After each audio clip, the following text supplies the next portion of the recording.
name is Na-Kaydia. I am from Jamaica and I am 26 years of age. I am currently an ALT on the JET program. My name is Joshua. I'm 31 years old. I live in Japan and I'm an assistant language teacher.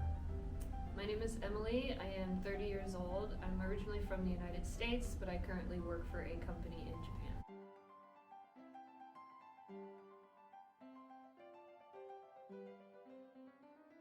Toilet paper panic. Yeah. For me, I happened to buy toilet paper just before COVID started, so as a single man, I was okay with that.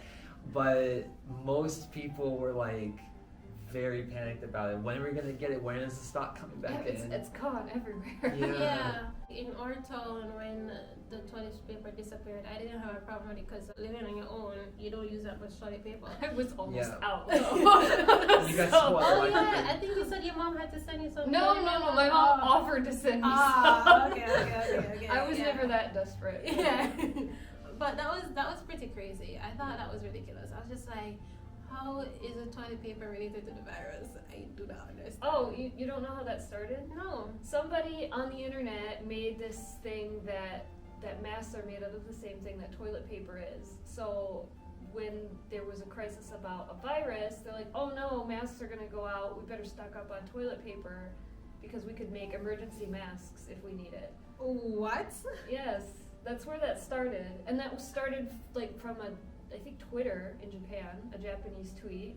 And so Japan started to gradually panic. I think what it was is just a few people were like, believed it, started buying toilet paper, and then everybody else started to see there's not very much toilet paper, and then holy crap, everyone's buying the toilet paper, we better stock up on toilet paper. And then it was all gone. It was definitely gone. But it wasn't just that alone. There was like definitely a decrease in imported goods across the country, I believe, not just in our town, not just in our city. You were very, I don't know, what's the word? He took it more seriously than Josh is more conscientious of germs than we are anyway. It's so yeah. I mean, I can't say I was surprised. Yeah. For me, that was very natural. If a lot of people are overly panicking, then I'm the guy that's going to be like, oh my gosh, I have to follow this. I can't do anything. I mean, I alcohol wet wiped all my groceries for months. I'm serious. I did it for months. I just wanted to make sure that I wasn't getting the virus in my house. I wanted my house to be just very clean. So that fortunately was always available. There were a lot of paper products, as we're mentioning, toilet paper. Tissues were very hard to get. Hand sanitizer went for a few months. For some reason, alcohol wet wipes, they limited it to one per person, and then it was like, okay, I could just get just enough, like once every 2 weeks or whatever. But masks were gone. Masks were gone for so long. People were making masks. Like one of my coworkers taught me how to make a mask from scratch. I was just like excited. There was also the debate about which mask is better than which mask. Yeah. So people were also making sure that they're buying the mask that had the correct material that would prevent the exchange of the virus. Those were interesting times. Yeah.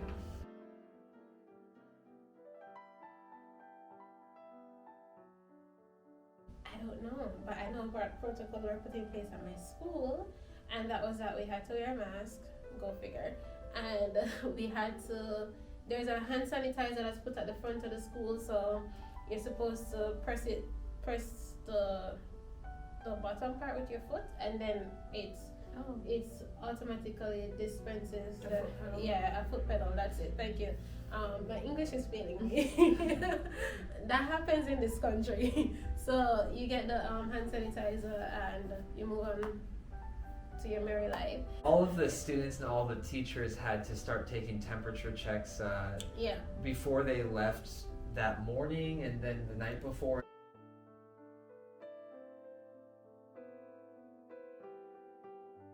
I was just praying that it wouldn't reach my country, or if it's going to go to Jamaica, I was just praying that it would delay as much as possible. I wasn't concerned so much about myself because where we're situated, it's the Inaka, which is like mostly rural, and you don't have a lot of people taking transportation into huge city areas and bringing back the virus. My schools are in my town, I don't have to constantly Yeah. get on public transport. I ride a bicycle. I At least you wear have a a mask. supermarket. Yeah, I have a supermarket. I'm good. They have to be traveling around, sometimes from parish to parish. So like, I was more concerned about them.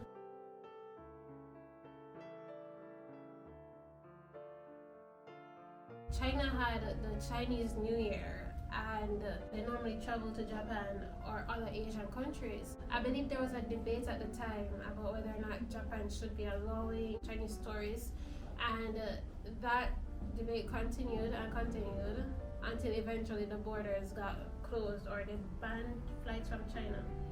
I'm not 100% too sure which one they did first. And there was a cruise ship by the name of The Diamond Princess. Yes. There was a point in time where the amount of the cases in Japan were more on the ship than the rest of the country. So they eventually just separated the numbers once the numbers got more, but there was quite a few cases on that ship.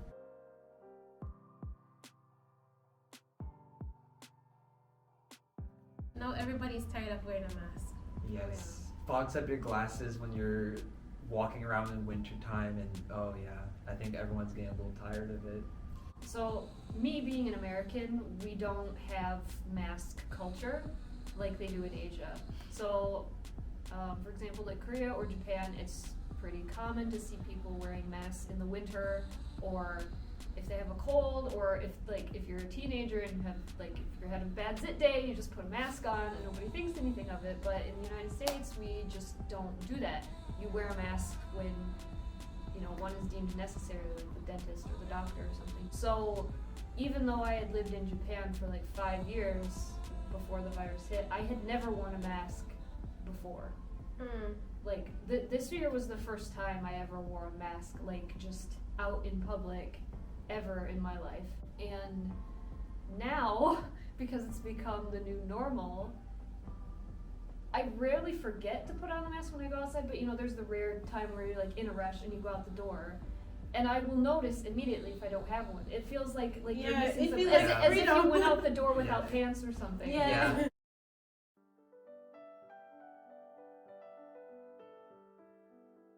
It really registered that this virus can kill when a famous Japanese comedian died. And then everybody was talking about this, and I'm like, oh, I remember that. Yeah, I'm like, oh, this isn't just like the flu, it's not gonna like disappear eventually. I didn't expect it to still be here so long, if you get what I'm saying. Yeah. I believe that we'd find a cure and we'd just be able to fly and do whatever we wanted again. Like, I actually wanted to go home this Christmas, but I'm in Japan still. Well, because this is such an unprecedented thing, we all just assumed that it was eventually going to die down, eventually stop hearing about it. Like it was, probably February or March, and I was like really hoping that, okay, maybe this will be died down enough by like July and I can take a trip to Korea or something. Yeah. All the trips got cancelled, all the plans got changed.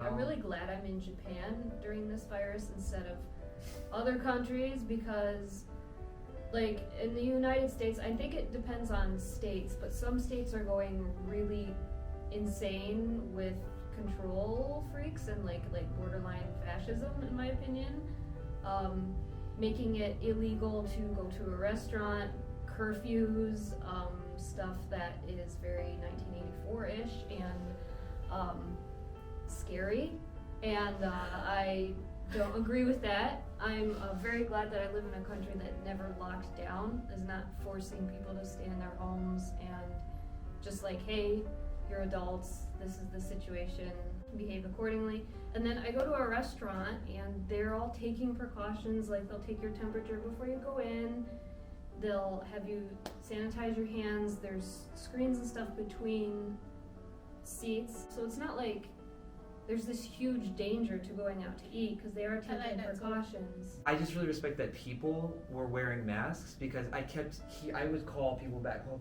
home and they would be like, oh yeah, like I was the only one in the entire store wearing a mask except for the employees. Wow. I don't know about your experience, but at least where I lived, where I shopped and everything, it seemed like everyone was very consistent about wearing masks. This was already a mass culture though. And that's why I'm happy, because people didn't feel like there was any inferiority complex or whatever to wearing it. And Stigma. I think you mean stigma. Stigma. One thing that I heard in other countries was they were starting to put arrows, I guess, like you had to walk down this aisle in this direction. That's the one thing that we never got. I don't know if you got that. So there were some states that had that in the U.S. I heard, but the arrows I've had have been like lines, like where you're supposed to stand in line up to the register, but not like one-way lanes or anything. No, I haven't seen that.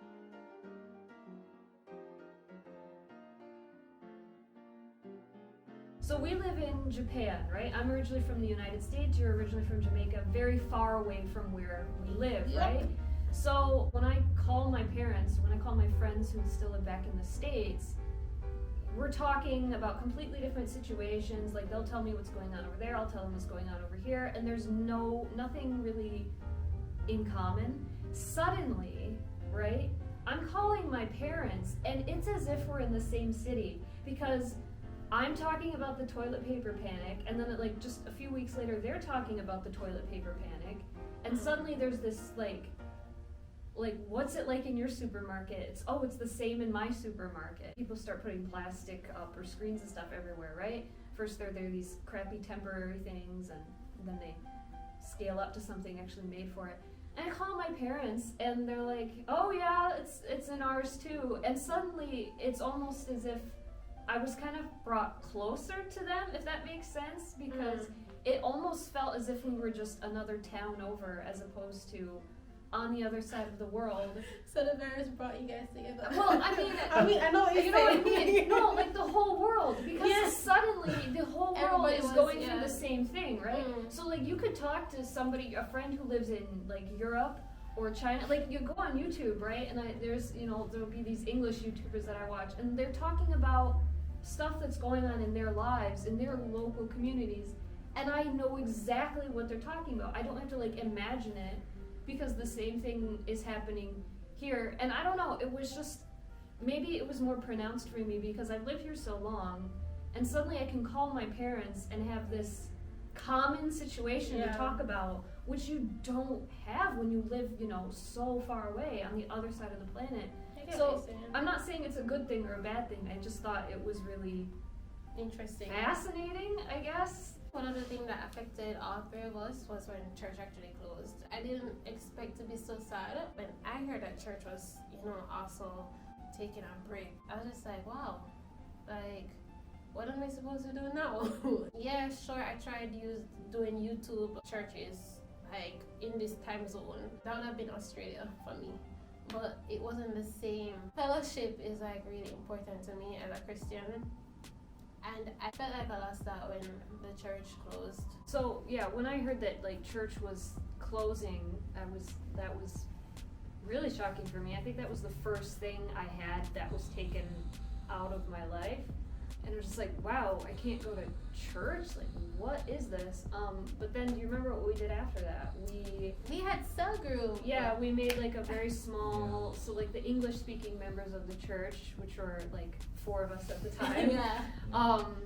We just met at one of our homes every week, and we sang worship songs off of YouTube and watched. I forgot about that. And we watched a speaker on YouTube or one of our churches, like pastors, because people would upload sermons on the internet.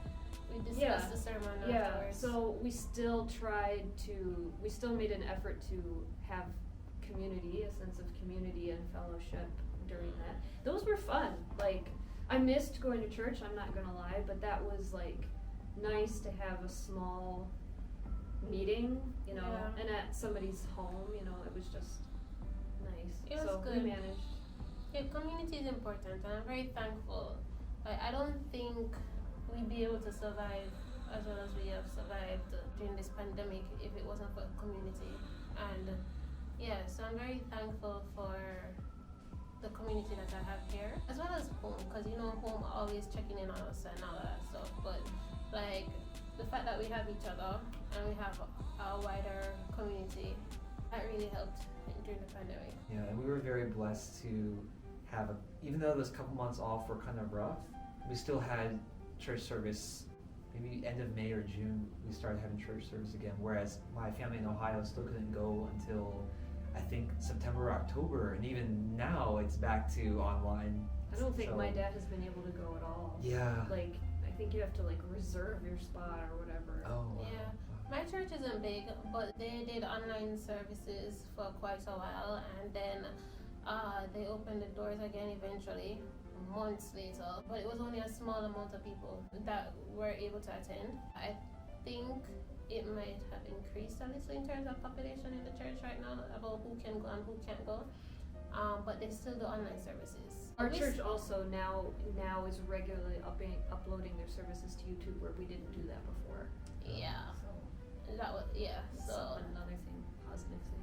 yeah, but I'm very thankful that I'm able to be in a physical building where we can communicate and worship together. Thank you guys so much for watching, listening to our opinions from our experience with this crazy virus in Japan. Yeah.